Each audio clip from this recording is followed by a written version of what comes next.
Assalamualaikum warahmatullahi wabarakatuh.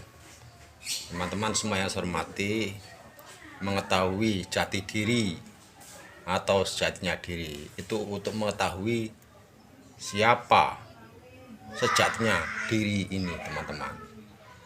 Siapa sejatinya, hakikatnya diri, teman-teman.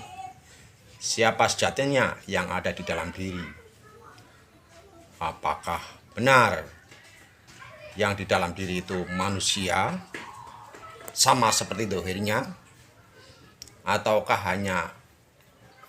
ataukah diri itu hanya casingnya, hanya raganya, hanya jasmaninya, casingnya, raganya, jasmaninya manusia, namun batinnya bukan manusia, bisa binatang, berupa monyet, anjing, ular, dan lain-lain.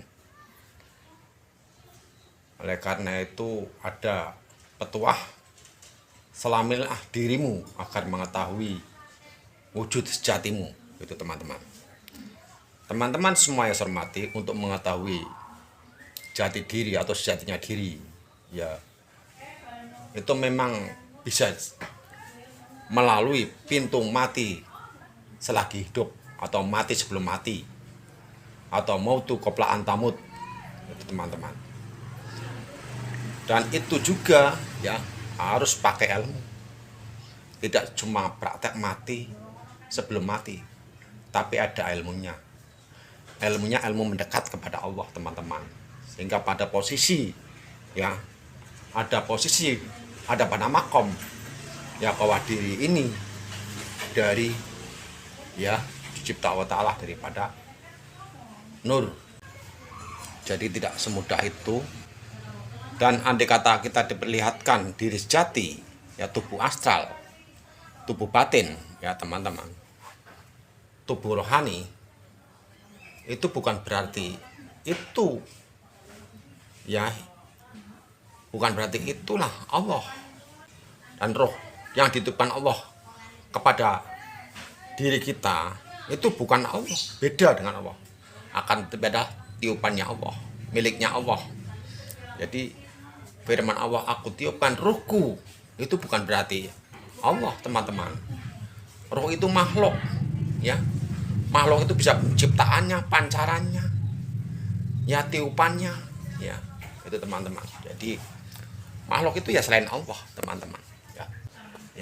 Kalau itu lepas dari tubuh, itu juga bukan berarti tubuh mati. Kalau tubuh halus,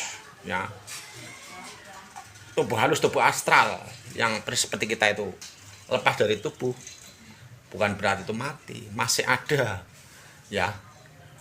masih ada lagi yang lebih inti daripada itu, teman-teman. Jadi roh itu bukan Allah, diterangkan juga dalam ayat lain yang artinya roh itu urusan Tuhan, tidak akan diberitahu kecuali hanya sedikit. Roh itu urusan Allah, tidak akan diberitahu kecuali hanya sedikit. Jadi roh itu bukan Allah. Kalau roh itu Allah, berarti Allah banyak lah. Tiap-tiap di dalam manusia itu ada rohnya, teman-teman. Jadi teman-teman, berbeda. Diri sejati itu siapa yang ada di dalam diri? Manusiakah, binatangkah? Karena didominasi sifat-sifat binatang dalam kehidupannya sehari-hari, maka jasadnya manusia tapi batinnya binatang. Mati sebelum mati itu belum tentu diperlihatkan nur zat Allah, teman-teman. Belum tentu. Mati beneran pun belum tentu bisa ru'yatullah. Kita tidak berandai-andai atau bermuluk-muluk bahwa dengan mati sebelum mati kemudian melihat wujud tubuh astral diri berarti itu melihat Allah, karena sudah melalui fase mati sebelum mati. Tidak begitu, teman-teman. Jadi apalagi kalau hanya lewat praktek mati sebelum mati, itu yang bisa disebut praktek tanpa ilmu. Mati sebelum mati untuk menapaki jalan yang